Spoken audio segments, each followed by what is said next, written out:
मैं second part की बात करता हूँ।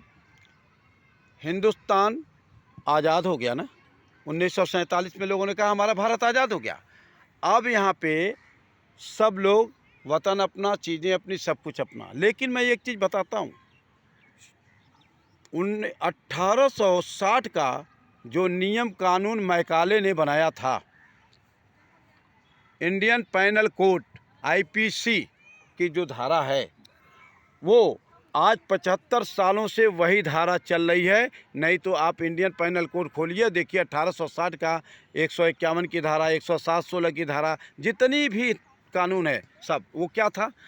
हम भारतीयों को प्रताड़ित करने के लिए, शोषित करने के लिए, अपमानित करने के लिए और न्याय न पाने के लिए अंग्रेज़ों ने अपने सुविधा के हिसाब से जिस कानून को बनाया था, वही कानून आज भी देश के अंदर हमारे महानुभाव राजनीतिकों द्वारा अभी भी गुलामों का नियम कानून भारतीयों पे थोपा गया है। अभी यही पुलिस आएगी और धीरे से कहेगी आप यहाँ क्यों बैठे हुए, आप कुछ नहीं बोल सकते हैं। मतलब कहने का मतलब कि ये स्थिति, और मेंबर ऑफ पार्लियामेंट में 42% अपराधी क्रिमिनल माफिया बैठे हुए हैं। वो व्यवस्था है हमारी। 130 करोड़ की जनता में अपराधी क्रिमिनल माफिया 42% जिस सदन में पहुँचे, वहाँ कोई क्या भजन करेगा, क्या भक्ति करेगा और क्या अच्छा काम कर सकता है, राइट। और एक राज्य है उत्तर प्रदेश, जहाँ से मैं आता हूँ, वहाँ 51% अपराधी क्रिमिनल माफिया। ये मैं नहीं बोल रहा हूँ, ये आरटीआई की रिपोर्ट नहीं है, ये पुलिस की भी रिपोर्ट नहीं है। ये रिपोर्ट वो है, जब आप पेपर भरते हैं चुनाव के लिए तो अपना शपथ पत्र लगाते हैं कि मेरे ऊपर 307 की धारा है, 308 की धारा है, मेरी ये लूटपाट है। उसमें भी बहुत सारी चीज़ों को आप छिपा लेते हो। अगर पुलिस इन्वेस्टिगेशन कर दे तो मेंबर ऑफ पार्लियामेंट में 80% अपराधी क्रिमिनल माफिया मिलेंगे। ये एक व्यवस्था है। मैं कह रहा हूँ कि राजनीति की बात नहीं करें, हम उस व्यवस्था की बात करें कि हमारे देश के शहीदों, 23 साल का एक जवान था और उसने केवल एक बम फेंका था जिससे कोई मर नहीं सकता था, केवल धुआं निकला था। और 23 साल के जवान को फांसी की सज़ा हुई, जिसका नाम भगत सिंह है। उसने कहा कि मेरा भारत कैसा हो, ज़रा उसकी स्टोरी को सुनिए आप। 23 साल का वो भगत सिंह कहता है मेरे अपने भारत का सपना देखा था। क्या आज हमारे देश के जो राजनेता हैं, जो व्यवस्था में हैं, क्या उनका सपना है मेरे? और 1991 में एक और धारा हमारे यहाँ लागू, वक्फ कमेटी, वक्फ बोर्ड, 1991 नरसिंह राव ने। वक्फ बोर्ड का मतलब कि ये ज़मीन अगर कह दिया जाए कि ये खुदा की ज़मीन है तो उसका जज भी मुसलमान और वकील भी मुसलमान। आप चिल्लाते रहो, कोई फ़र्क नहीं पड़ता है। वर्शिप प्लेसेस एक एक्ट लाया गया, उसमें भी हमारे जितने भी धार्मिक स्थान हैं, मंदिर हैं हमारे, उन पे इनका आधिपत्य है सरकार का। किसी मस्जिद बताइए कोई है? कोई पुलिस देखा है अपने मस्जिद में? नहीं। आप हिंदुओं के धर्मस्थल पे जाइए, वहाँ पे पुलिस प्रशासन सारी व्यवस्था है और हम उनको टैक्स भी देते हैं। लेकिन किसी मज़ार पे जो पैसा आता है, क्या टैक्स है? एक देश दो संविधान, ये क्यों? इसका मतलब कि हमारे देश के व्यवस्थापकों ने काम गड़बड़ किया। एक मैथिली शरण गुप्त हैं जो 7 टाइम डीजीपी हैं, उन्होंने अपराध मुक्त भारत मिशन को देश के अंदर लोगों को जोड़ने में लगे हैं ताकि लोग स्वस्थ रहें, अच्छे रहें, निरोगी रहें। सभी लोग ईश्वर को जो भी उनको मिला है, कि लगता है कि मुक्ति हमको हवा से मिलती है तो हवा मिलेंगे, लगता है गंगा मैया से मिलती है तो गंगा में, वो हमारा विषय हो सकता है। लेकिन किसी को किसी के लिए प्रताड़ित न किया जाए। तो मैं ये कहूँगा कि अपराध मुक्त भारत मिशन जो 2023 में 100 करोड़ भारतीयों को कनेक्ट करने जा रहा है और 2024 में इसी अपराध मुक्त भारत मिशन से बिना 1 रुपया पैसा खर्च किए इस सदन में जितने भी दुष्ट राजनेता हैं, ये सब बाहर किए जाए, क्योंकि ये ईमानदार नहीं है, ये बिल्कुल ईमानदार नहीं है।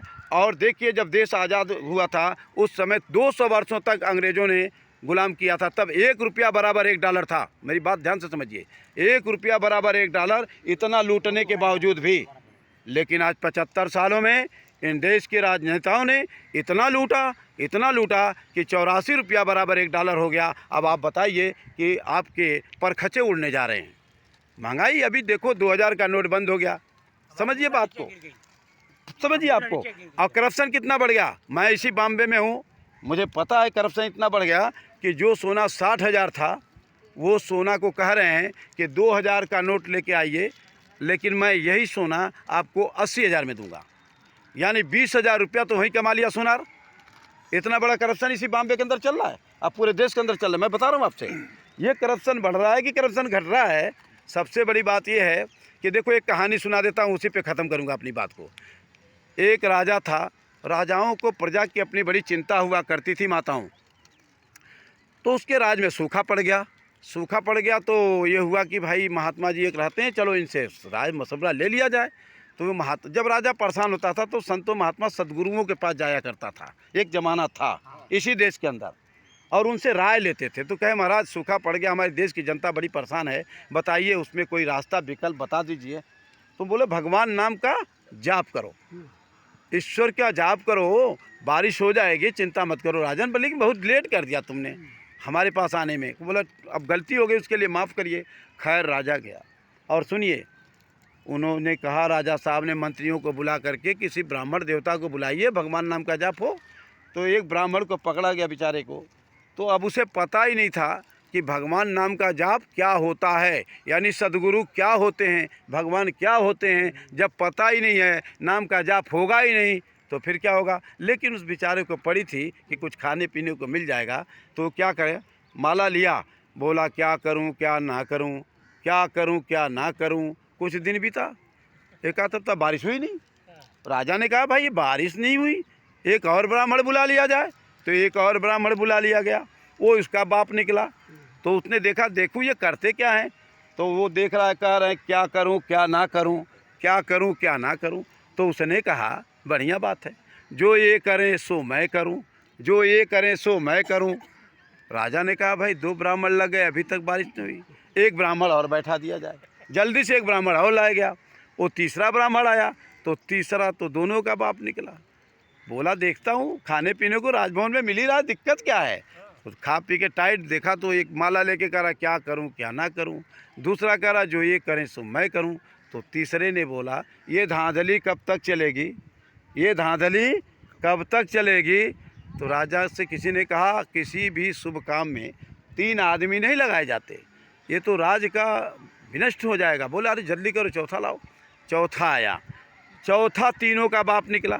एक कह रहा क्या करूं क्या ना करूं, दूसरा कह रहा जो ये करे सो मैं करूं, तीसरा कह रहा ये धांधली कब तक चलेगी। चौथे ने कहा बहुत बढ़िया, माला उठाया शुरू कर दिया, जब तक चली तब तक चली, जब तक चली तब तक चली, जब तक चली तब तक चली। अब राजा ने कहा भाई इतने दिन हो गया है, महात्मा की बात झूठी हो नहीं सकती है, सदगुरु के वचन कभी झूठे हो नहीं सकते हैं। लेकिन सदगुरु ने कहा फिर भी बारिश नहीं हुआ, कुछ मामला है। तो उन्होंने कहा जरा पंडितों से कह दो कि मैं आ रहा हूँ। अब उनको खाने पीने की पड़ गई थी आदत, खाने पीने की पड़ गई थी आदत। तो उन लोग कहा गया राजा साहब आ रहे हैं, ज़रा मंत्रों का उच्चारण तेज कर दो। अब हुआ क्या, अब उनको तो आदत पड़ गई थी, यही सही है, यही सही है। अब वो जोर जोर से चिल्ला रहे हैं, एक कह रहा क्या करूं क्या ना करूं, क्या करूं क्या ना करूं। दूसरा कह रहा जो ये करे सो मैं करूं, जो ये करे सो मैं करूं। तीसरा कह रहा ये धांधली कब तक चलेगी, ये धांधली कब तक चलेगी। चौथा भी चिल्ला रहा उसी में, जब तक चली तब तक चली, जब तक चली तब तक चली। राजा आए बोले अरे हराम खोरो, चली तो चली, अब नहीं चलेगी, बंद करो। 1947 के बाद हमारे देश के रणबांकुरों ने अपने को कुर्बान किया, माताओं की गोद सुनी हुई, हमारी बहनों की सिंदूर धुल गए, बच्चे अनाथ हो गए। ये तमाम कुर्बानी देने के बाद देश आज़ाद हुआ था। क्या आज इसी दिन के लिए कि 1860 गुलामों का कानून तुम हाँ, बस बस प्रार्थना। बाकी गलतियों के लिए मैं माफ़ी चाहूँगा।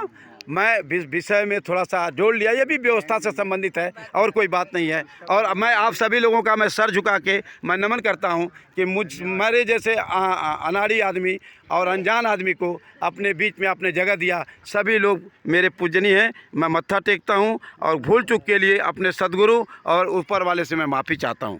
जय गुरुदेव।